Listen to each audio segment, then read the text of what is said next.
पिछले हफ्ते जो हमारी व्हाट्सएप फैमिली ग्रुप है, हमें एक हफ्ते से सिर्फ ये डिसाइड करें कि हम कैसे आपको कहेंगे प्राइम मिनिस्टर जी, प्रधानमंत्री जी।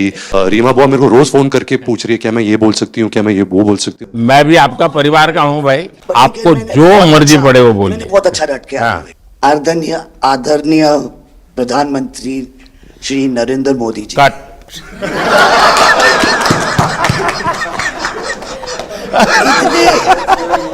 इतने कीमती वक्त में आपने सबको आज यहाँ निमंत्रित किया, राज कपूर के बर्थडे 100वीं बर्थडे पे अवसर पे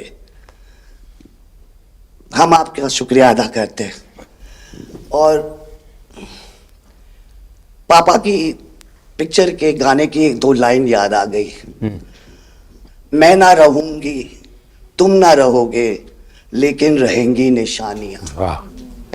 आपने इतना सम्मान प्यार दिया है, आज के दिन को सारी इंडिया देखेगी कि नरेंद्र मोदी जी प्राइम मिनिस्टर हमारे ने कितना सम्मान कपूर परिवार को दिया है।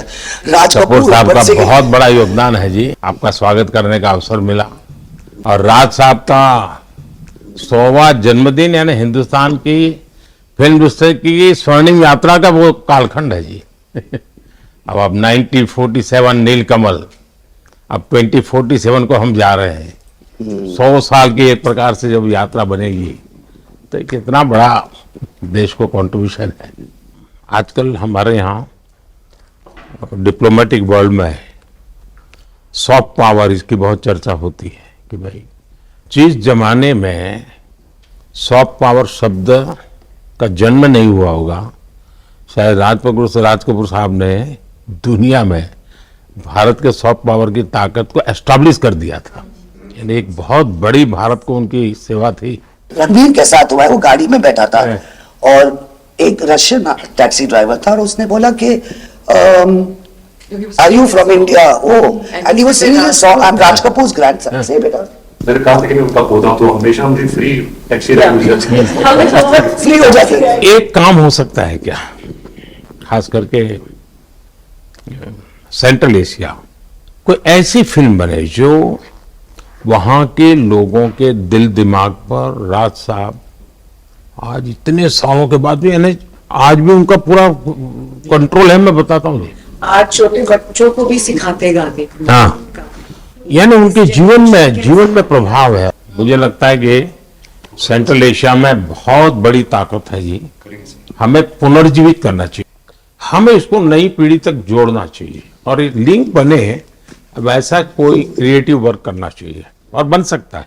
वो उनको इतना प्यार मिला उसमें कि ये थोड़ा से उनका नाम इंटरनेशनली भी बाहर गया और उनको बोल सकते छोटे से तरीके से एक कल्चरल एम्बेसडर। लेकिन आज मैं ये आपको बोलना चाहती हूँ, वो छोटे से कल्चरल एम्बेसडर थे लेकिन हमारे प्राइम मिनिस्टर इंडिया के तो हमें ग्लोबल मैप में डाल दिया है। एंड वो हम we are so proud, each member of this family is very proud. देखिए देश की आज प्रतिष्ठा बहुत बड़ी है। सिर्फ योगा ले लीजिए जी, आज दुनिया के किसी भी देश में जाइए, योगा के प्रति इतना मम्मी और मैं, हम दोनों, बेबो लोलो, हम सब योगा में बहुत रुचि रखते हैं जी। वैसे मैं दुनिया के जितने लीडर से मिलता हूँ, लंच डिनर अगर साथ में है तो मेरे अगल बगल में जितने भी है वो मेरे से योगा के लिए ही चर्चा करते हैं। एक छोटा सा ट्रिब्यूट है नाना जी के लिए। एक्चुअली दरअसल मेरा पहला फिल्म है एज अ प्रोड्यूसर एंड मेरा सपना था कि मैं अपने फैमिली के साथ कुछ करूं, तो सब इस फिल्म में है। मैं एक चीज बोल सकती हूँ, बिल्कुल। ये वो ग्रैंडसन है, राधा ग्रैंडसन्स, मेरे दोनों बच्चे, ये अपने नाना को मिले नहीं है और ये पिक्चर बना रहे हैं और उनकी सब उस अरमान ने इतनी खोज की है हर चीज की और उसमें थोड़ा बहुत just for him he is making. जो कुछ सीखे हम फिल्मों के माध्यम से और जो माँ ने सिखाया मुझे, उनसे सीखे हम। देखिए जब आप रिसर्च करते हैं ना तो एक प्रकार से आप उसको जीते हैं जी। उस दुनिया को जीते हैं, तो आप बड़े भाग्यवान हैं जी कि भले आपने नाना जी को देखा नहीं, लेकिन नाना जी को जीने का आपको अवसर मिल रहा है। जी बिल्कुल बिल्कुल, ये बहुत बड़ा सपना है मेरा और I am really thankful, full family is part of this. मुझे याद है हमारे यहाँ इनके फिल्मों की ताकत क्या थी। जनसंघ का जमाना था और दिल्ली का चुनाव था, तो चुनाव में जनसंघ के लोग हार गए। तो अडवाणी जी, अटल जी ने कहा यार चुनाव तो हार गए, क्या करेंगे, तो चलो बोले मूवी देखते हैं। तो वो मूवी देखने गए, राज कपूर साहब की मूवी फिर सुबह होगी। जनसंघ के दो नेता पराजय के बाद जाते हैं और मूवी देखते हैं फिर सुबह होगी, और आज फिर सुबह हुई।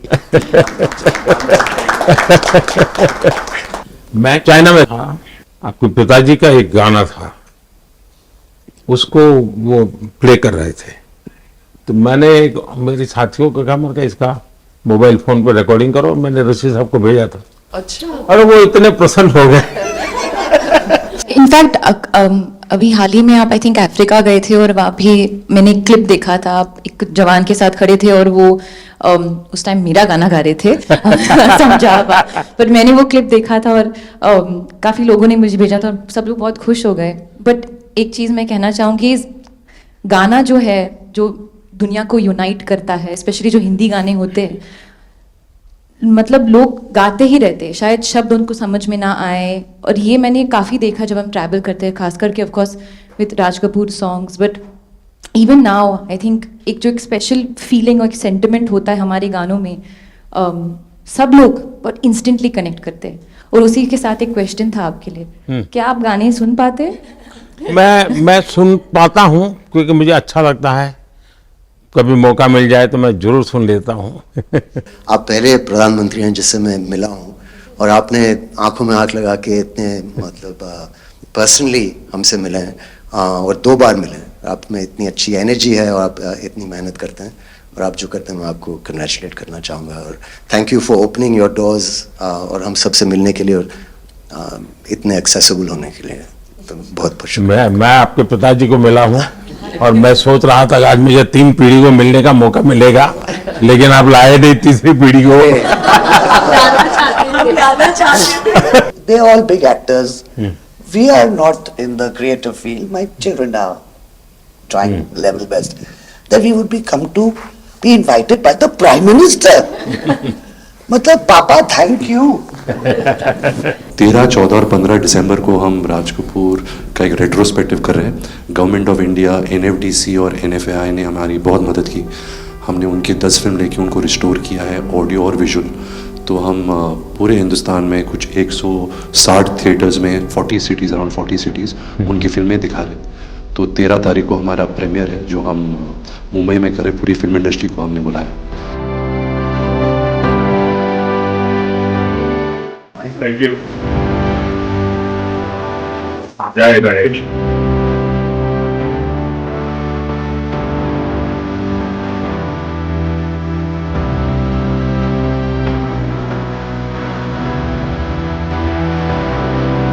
Thank you.